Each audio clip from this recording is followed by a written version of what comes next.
जय हिंद दोस्तों। तो आज के इस वीडियो में हम लेकर आए हैं क्लास 10th का साइंस का 40 ऑब्जेक्टिव क्वेश्चन को, जो इम्पोर्टेंट ऑब्जेक्टिव क्वेश्चन है। तो आप लोग वीडियो को लास्ट तक देखिएगा। इस वीडियो में इम्पोर्टेंट ऑब्जेक्टिव क्वेश्चन को बताए हैं, जो प्रश्न आपके एग्जाम के दृष्टिकोण से अत्यंत महत्वपूर्ण प्रश्न है। तो प्रश्न को मिस मत कीजिएगा, सभी क्वेश्चन को आज करते जाइएगा। तो चलिए प्रश्न देखते हैं। आपका फर्स्ट नंबर प्रश्न है, प्रकाश की किरण गमन करती है तो यह किस रेखा में गमन करती है? तो यह हमेशा सीधी रेखा में गमन करती है। Option number A correct answer हो जाएगा 1 नंबर का। तो आप लोग सभी को आज करते जाएगा, इंपॉर्टेंट प्रश्न है। उसके बाद नेक्स्ट प्रश्न है आपका 2 नंबर। देखिए 2 नंबर प्रश्न है, प्रकाश का वेग न्यूनतम होता है तो प्रकाश का वेग किसमें से न्यूनतम यानी कि कम होता है? तो वह हो जाएगा कांच यानी कि शीशा में। Option number D correct answer हो जाएगा। प्रकाश का जो वेग वो सबसे कम किसमें होता है? तो वह कांच में होता है। अभी से आप लोग याद रखते जाएगा, इंपॉर्टेंट प्रश्न है। ऑप्शन नंबर डी करेक्ट जवाब हो जाएगा। उसके बाद 3 नंबर प्रश्न है, मोटर गाड़ी के चालक के सामने लगा रहता है तो मोटर गाड़ी के चालक के सामने लगा रहता है, वह क्या लगा रहता है? तो वह दर्पण लगा रहता है। तो किस प्रकार का दर्पण लगा रहता है? तो उसमें लगा रहता है उत्तल दर्पण। ऑप्शन नंबर बी करेक्ट जवाब हो जाएगा। देखिए प्रश्न को घुमा के पूछता है, ठीक है। तो आप लोग थोड़ा क्वेश्चन को मतलब अच्छा से पढ़िएगा, 1-2 बार पढ़िएगा, समझ में आ जाएगा क्या बोल रहा है। तो यहाँ पर देखिए कितना मतलब घुमा के पूछा है कि मोटर गाड़ी के चालक के सामने लगा रहता है। इसमें मतलब ऐसे भी हो सकता था कि मतलब क्या लगा रहता है? दर्पण लगा रहता है। इसमें पूछ रहा है किस प्रकार का दर्पण लगा रहता है, तो वह हो जाएगा आपका ऑप्शन के हिसाब से आपको जवाब देना है। क्या है इसमें? उत्तल दर्पण। तो इसमें उत्तल दर्पण लगा रहता है, आप लोग को पता होना चाहिए। देखिए अगला प्रश्न है 4 नंबर। तो 4 नंबर प्रश्न इंपॉर्टेंट प्रश्न है, मोटर कार के हेडलाइट में किसका प्रयोग होता है? तो मोटर कार के हेडलाइट में किसका प्रयोग होता है? तो इसमें होता है अवतल दर्पण का। ऑप्शन सी करेक्ट आंसर हो जाएगा। तो सभी प्रश्न को अभी से आप लोग रटते जाइएगा, सभी प्रश्न इंपॉर्टेंट प्रश्न है। और वीडियो को लाइक करके चैनल को सब्सक्राइब कर लीजिएगा। चलिए अगला प्रश्न देखते हैं 5 नंबर। 5 नंबर प्रश्न है, समतल दर्पण द्वारा बना प्रतिबिंब होता है तो समतल दर्पण द्वारा बना प्रतिबिंब कैसा होता है? तो यह एक काल्पनिक होता है। ऑप्शन नंबर डी करेक्ट जवाब हो जाएगा 5 का। Option number B. तो आप लोग सभी को याद करते जाएगा, इंपॉर्टेंट प्रश्न है, VVI है।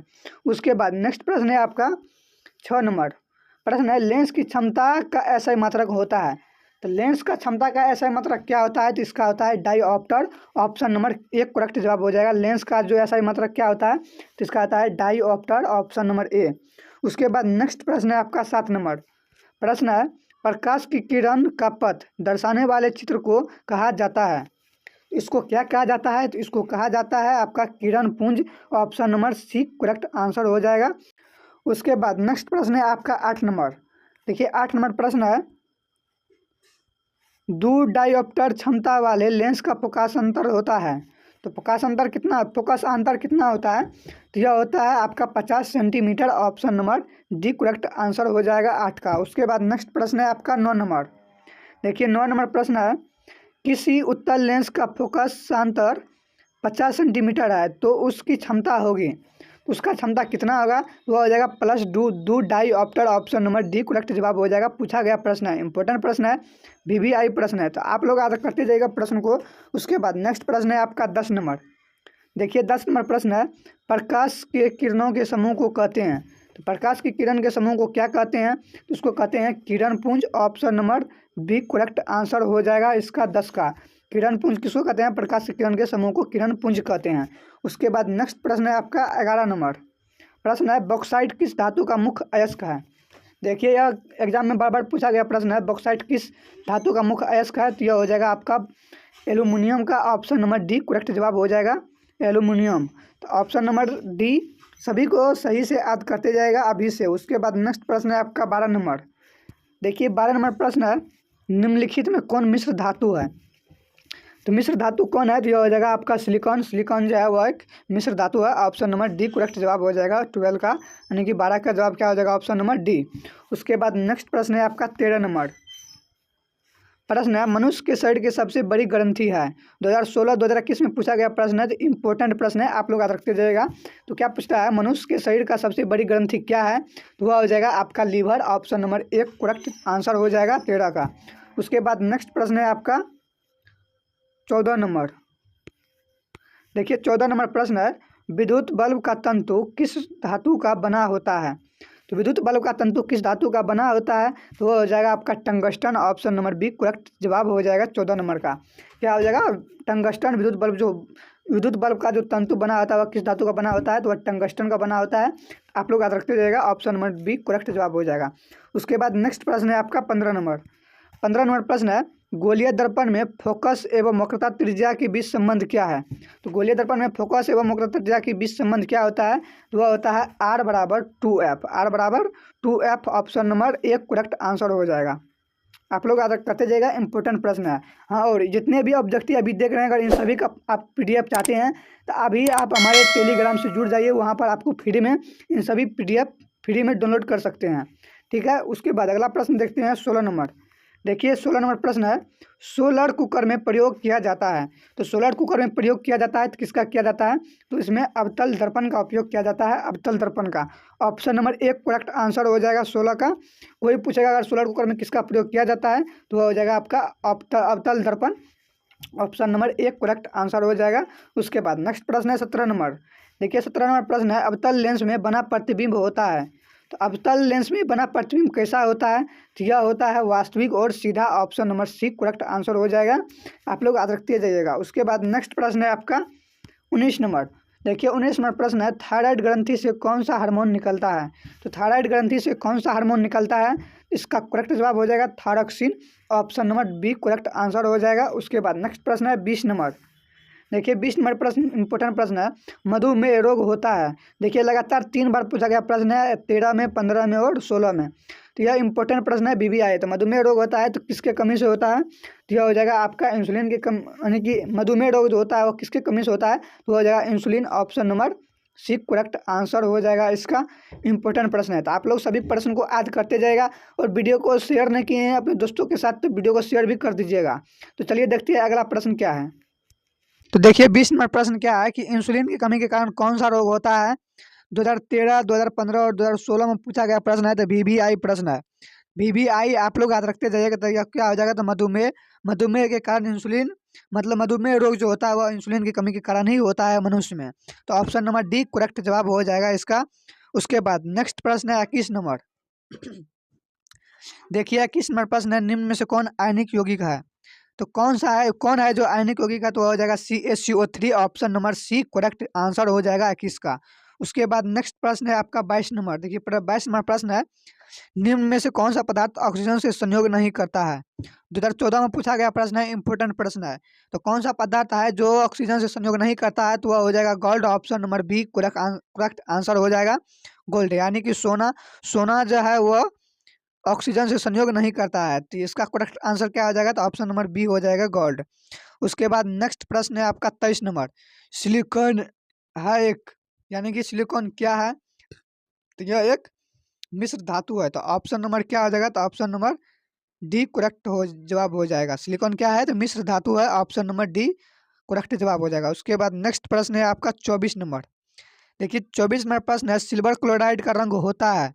2021 में पूछा गया प्रश्न है, इंपॉर्टेंट प्रश्न है। तो सिल्वर क्लोराइड का रंग कैसा होता है, तो वह होता है पीला। Option number B correct answer हो जाएगा 24 का। तो आप लोग याद रखते जाइएगा, इंपॉर्टेंट प्रश्न है, और अपने दोस्तों को भी वीडियो को शेयर कीजिएगा। चलिए अगला प्रश्न देखते हैं क्या है 25 नंबर। देखिए 25 नंबर प्रश्न है, गंधक की परमाणु संख्या है। तो 2021 में पूछा गया प्रश्न है, BBI प्रश्न है। तो गंधक की परमाणु संख्या क्या होता है, तो वह हो जाएगा ऑप्शन नंबर सी करेक्ट हो जाएगा 16। गंधक का परमाणु संख्या कितना होता है, तो 16 होता है। आप लोग याद रखते जाइएगा। उसके बाद नेक्स्ट प्रश्न है 26 नंबर। 26 नंबर प्रश्न है, निम्न में से कौन सा अर्धचालक नहीं है। तो निम्न में से कौन सा अर्धचालक नहीं है, तो वह हो जाएगा पारा। पारा जो है वह एक अर्धचालक नहीं है वो, ठीक है। तो option number C correct answer हो जाएगा। सिलिकॉन यह एक अर्धचालक है, जर्मेनियम अर्धचालक है, इनमें से कोई नहीं। तो इसका करेक्ट आंसर क्या आ जाएगा, ऑप्शन नंबर सी, पारा जो है अर्धचालक नहीं है। उसके बाद नेक्स्ट प्रश्न है आपका 17 नंबर। 17 नंबर प्रश्न है, वोल्ट या एम्पियर प्रदर्शित करता है। तो वोल्ट या एम्पियर प्रदर्शित करता है, तो किसको प्रदर्शित करता है, तो हो जाएगा ohm. Option number C correct answer हो जाएगा 27 का। ऑप्शन नंबर सी ओम। ओम को किससे डिनोट करते हैं, तो इसको इस प्रकार से लिखा जाता है, ठीक है। उसके बाद नेक्स्ट प्रश्न है अगला 28 नंबर।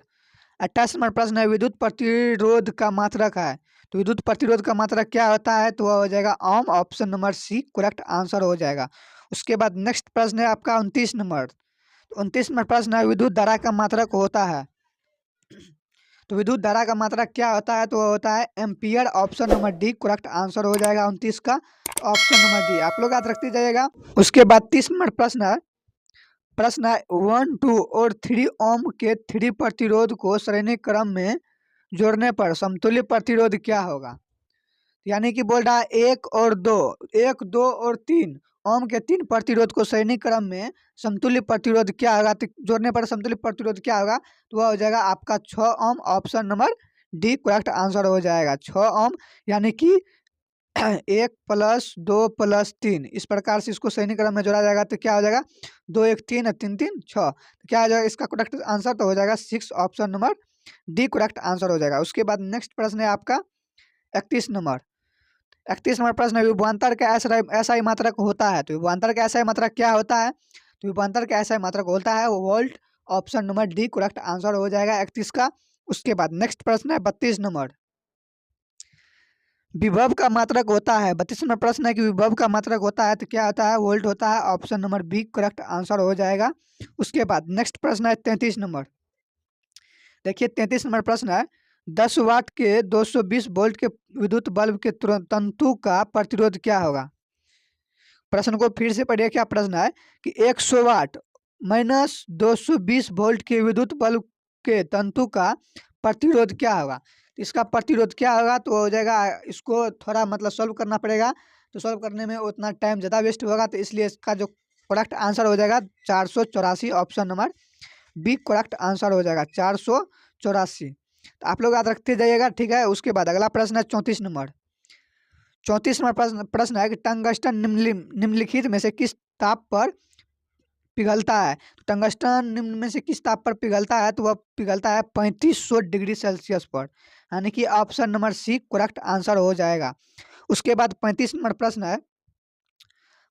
प्रश्न है कि विद्युत शक्ति का मात्रक होता है। तो विद्युत शक्ति का एसआई मात्रक पूछ रहा है, एसआई मात्रक। तो एसआई मात्रक क्या होता है, तो वह होता है watt. Option number B correct answer हो जाएगा। उसके बाद नेक्स्ट प्रश्न है आपका 36 नंबर। देखिए आपको साइंस से आपको 80 क्वेश्चन पूछा जाए, ऑब्जेक्टिव क्वेश्चन पूछा जाएगा, तो उसमें से मात्र 40 का ही जवाब देना होता है। अगर 40 में से अगर 40 आप लोग और सही कर लेते हैं तो आप लोग को 450 प्लस लाने से कोई नहीं रोक सकता है। अगर सभी विषय में अगर 40-40 ऑब्जेक्टिव लाते हैं और उधर सब्जेक्टिव से भी अगर 40-40 लाते हैं। देखिए 36 नंबर प्रश्न है प्रतिरोध का ऐसा ही मात्रक क्या होता है। तो प्रतिरोध का ऐसा ही मात्रक क्या होता है, तो वो होता है ओम। ऑप्शन नंबर डी करेक्ट हो जाएगा। उसके बाद नेक्स्ट प्रश्न है आपका 37 नंबर। 37 नंबर प्रश्न है 12 वोल्ट विभवांतर के दो बिंदुओं के बीच 2 कूलम्ब आवेश को ले जाने में कार्य किया जाता है। तो कितना कार्य किया जाता है, तो 24 joule. Option number B correct answer हो जाएगा 37 का। उसके बाद नेक्स्ट प्रश्न है आपका 38 नंबर। प्रश्न है सेल के विद्युत वाहक बल का मात्रक होता है। तो सेल के विद्युत वाहक बल का मात्रक क्या होता है, तो वह हो जाएगा volt. Option number B correct answer हो जाएगा। उसके बाद नेक्स्ट प्रश्न है आपका 39 नंबर। 40 नंबर प्रश्न है 1 मीटर के स्केल पर 0 तथा 2a के बीच 20 विभव है। तो इसका अल्पमाप क्या होगा, अल्पत माप क्या होगा। तो इसका अल्पत माप क्या होगा, तो वह हो जाएगा 0.1a। ऑप्शन नंबर एक करेक्ट आंसर हो जाएगा। उसके बाद नेक्स्ट प्रश्न है आपका 40 नंबर। प्रश्न है आवेश का ऐसा मात्रक होता है। आवेश का ऐसा मात्रक क्या होता है, तो आवेश का ऐसा मात्रक कूलम्ब होता है। Option number D correct answer हो जाएगा, ठीक है। तो इस वीडियो में 40 क्वेश्चन को कवर कर चुके हैं। अगर आप लोग को क्वेश्चन याद नहीं हुआ है तो एक बार फिर से वीडियो को देख लीजिए, ठीक है। और अपने दोस्तों को भी शेयर कर दीजिए इस वीडियो को। तो मिलते हैं अगले वीडियो में, तब तक के लिए जय हिंद। अपने एग्जाम की तैयारी अच्छे से करिए। सुबह को मतलब यानी कि भिनसरा को 3 बजे हो जागिए और याद करिए क्वेश्चन को, ऑब्जेक्टिव को। आप लोग को टाइम बहुत कम बचा है, लगभग 1.5 से 2 मिनट टाइम बचा है। अभी से अगर आप लोग अच्छा से तैयारी करते हैं तो आप लोग को 400 नंबर आने से कोई नहीं रोक सकता है। तो मिलते हैं अगले वीडियो में, तब तक के लिए जय हिंद, जय भारत।